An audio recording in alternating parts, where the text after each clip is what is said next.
Bom, dentro dessa construção de cenários, eu vou trazer aqui um dos exemplos que praticaram essa construção, que foram justamente a projeção dos cenários da África do Sul na década de 90.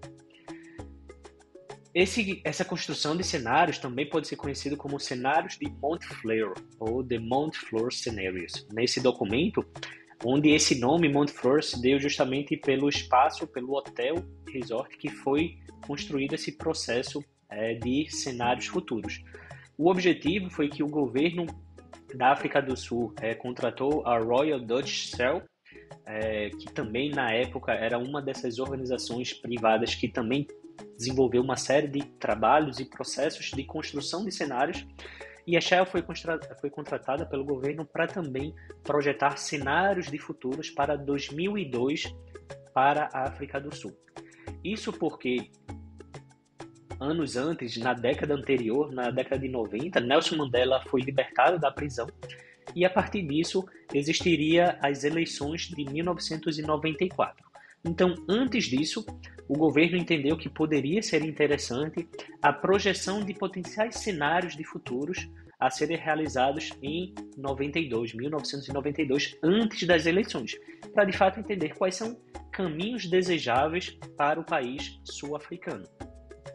Nesse mesmo movimento, uma série de organizações começaram a se consolidar e serem referenciadas a, de fato, alinhar com visões sociais. Então, o próprio Congresso Pan-Africano, o Partido Comunista Sul-Africano, o Congresso Nacional Africano começaram a emergir e se consolidar para poder participar e discutir, debater quais seriam futuros possíveis e desejáveis para o país.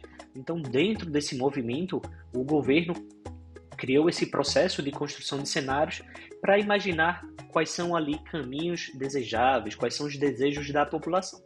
Então, nesse documento, eles trazem de que o objetivo não era apresentar verdades definitivas, mas sim estimular o debate sobre como moldar o país nos próximos 10 anos. Para isso, eles também utilizaram o processo da matriz 2x2, ou matriz de polaridade, para identificar 4 potenciais cenários futuros, o que acabou se consolidando como os cenários de Montfleur.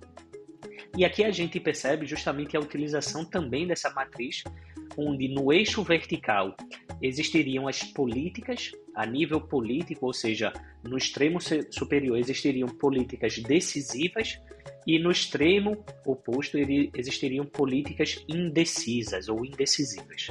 E no eixo horizontal existiria a abordagem da governança, onde no extremo esquerdo a gente teria um modelo governamental não representativo e no outro extremo um modelo governamental representativo. E a partir disso, eles construíram esse processo combinando esses extremos. A abordagem, o processo que eles construíram foi uma série de workshops, onde em cada um deles existiria uma série de grupos representativos da academia, mas também dos movimentos e organizações sociais e do governo para realizar esse processo de construção. Ou seja, o primeiro workshop realizado em setembro de 91 foi a construção de um processo de brainstorming co-criativo, ou seja, um mapeamento de ideias e iniciativas para que pudessem ancorar a construção de cenários.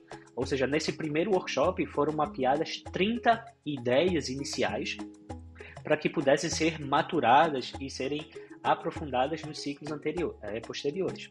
A partir desse primeiro workshop existiria a etapa de pesquisa, ou seja, analisando essas histórias, essas ideias, foram construídas 9 histórias preliminares e existiria esse segundo workshop realizado em novembro de 91 para fazer uma análise e refinamento dessas 9 histórias. A partir desse segundo workshop existiria um processo de consulta aberta, onde eles iriam começar a desenhar esses potenciais 4 cenários e existiria um terceiro workshop realizado em março de 92 para refinar esses cenários, essa estratégia possível e finalmente serem apresentadas esses 4 cenários. E novamente, o objetivo desses 4 cenários não era construir essa verdade absoluta, mas sim começar a disseminar, debater e discutir com a sociedade civil, com governos, academia, setor privado, para que pudessem embasar as discussões para as eleições de 1994. A partir dessa análise e construção, eles desenvolveram os 4 cenários de Montfleur, sendo o primeiro cenário que eles chamaram cenário avestruz. Isso porque esse cenário existiria, de fato, eles não conseguiriam chegar num acordo entre a sociedade, entre governos e as organizações, ou seja, não existiria nenhum tipo de alinhamento. Então existiria também um governo que não seria representativo, justamente pela falta de convergência, falta de alinhamento. Nesse documento, esse cenário ele iria retratar um governo que não quer enfrentar a realidade. Ou seja, seria um avestruz supostamente que esconde a cabeça na areia quando um grande perigo ameaça. O avestruz não quer ver, não pode voar, mas tem que levantar sua cabeça no final da sua jornada. Então é de fato ali, dentro dos 4 cenários, seria o cenário mais negativo, onde existiria essa falta de alinhamento entre todos os atores. A partir disso, existiria um segundo cenário, o que ele chamou de cenário de pato humano. E por que esse nome? Porque existiria um alinhamento mínimo, ou seja, existiria um assentamento alcançado, porém existiria uma transição extremamente lenta e indecisa, com muita instabilidade. Nessa visão, esse cenário ele iria prever uma transição formal e prolongada que iria durar a maior parte da próxima década. Ou seja, a imagem é de que um pássaro com uma asa quebrada. Ele continua, ele tenta voar, porém ele não consegue alcançar altos voos. Não importa o quanto ele tenta, ele não consegue sair do terreno e, portanto, tem um futuro extremamente incerto e instável.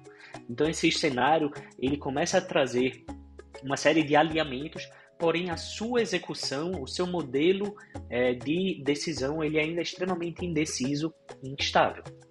O terceiro cenário seria o que eles chamaram cenário Ícaro. Isso porque nesse cenário existiria uma transição rápida, uma maior convergência, porém as políticas teriam um olhar bastante ainda populista e muito fragilizado. Nesse cenário, o cenário do populismo ele é macroeconômico, ou seja, é um cenário de um governo democrático eleito pelo povo que tenta alcançar demasiadamente rápida determinado voo. Ou seja, tem origens nobres e ótimas intenções, mas ainda não presta atenção suficiente a todas as forças macroeconômicas e socioculturais presentes no país. E, por fim, existiria o cenário que eles chamaram o cenário voo dos flamingos. Isso porque seria um modelo onde existiriam políticas sustentáveis, equilibradas, considerando um crescimento inclusivo e também democrático. Nesse cenário particular, seria de fato o cenário da democracia inclusiva e do crescimento genuíno e contínuo. Então seriam flamingos que têm a característica de decolarem lentamente, porém acabam alcançando altos voos e também voando junto.